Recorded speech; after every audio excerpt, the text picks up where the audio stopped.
പാലക്കാട് തേളിന്റെ കുത്തേറ്റ് ചികിത്സയിലായിരുന്ന വിദ്യാർത്ഥി മരിച്ചു. 18-കാരൻ പുതുക്കോട് തച്ചനടി ചന്തപുര നസ്ലീം മുഹമ്മദാണ് മരിച്ചത്. മെയ് 6-നാണ് നസ്ലീമിന് കളിക്കുന്നതിനിടെ തേളിന്റെ കുത്തേറ്റത്. വിഷബാധയേറ്റതാണ് മരണകാരണം എന്നാണ് സ്ഥിരീകരണം. സാജിദ് അജ്മൽ കൂടുതൽ വിശദാംശങ്ങൾ നൽകാനുണ്ട്. സാജിദ്, എപ്പോഴാണ് മരണം സ്ഥിരീകരിച്ചത്? ജൈനോ, പാലക്കാട് പുതുക്കോട് തച്ചനടി ചന്തപുര സ്വദേശിയായ 18 വയസ്സുള്ള നസീം മുഹമ്മദ് എന്ന വിദ്യാർത്ഥിയാണ് തേളിന്റെ കുത്തേറ്റ് മരിച്ചത്.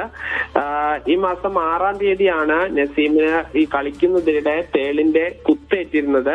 തുടർന്ന് ആശുപത്രിയിൽ ചികിത്സ തേടുകയും മരുന്ന് കഴിച്ച് പിന്നീട് വീട്ടിലേക്ക് വന്നിരുന്നു.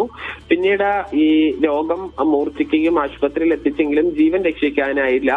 ഇതിനിടയിൽ നസീം കിടക്കുന്ന മുറിയിൽ നിന്നൊരു വെള്ളിക്കെട്ടൻ പാമ്പിനെ കണ്ടെത്തുകയും ചെയ്തിരുന്നു. എന്നാൽ പാമ്പ് കടിയേറ്റതിന്റെ ലക്ഷണങ്ങളൊന്നും തന്നെയില്ല. തേളിന്റെ വിഷം ആണ് എന്നുള്ള നിഗമനത്തിലാണ് ഡോക്ടർമാർ ഉള്ളത്. ഈ വിഷബാധയാണ് മരണം എന്നത് സ്ഥിരീകരിച്ചിട്ടുണ്ട്. ഹൃദയത്തിന്റെ ഭാഗത്താണ്, നെഞ്ചിലാണ് ഈ തേളിന്റെ കുത്ത് ഏറ്റിരുന്നത്. ആ ഭാഗത്ത് ആന്തരികാവയവങ്ങളിൽ ഈ നീല കളറിൽ ഒരു വിഷാംശം കണ്ടെത്തുകയും ചെയ്തിട്ടുണ്ട്. എന്തായാലും ആന്തരികാവയവത്തിന്റെ പരിശോധനയിൽ കൂടെ മാത്രമേ കൂടുതൽ കാര്യങ്ങൾ വ്യക്തമാകൂ. ശരി, സാജിദ് അജ്മലാണ് വിശദാംശങ്ങൾ നൽകിയത്.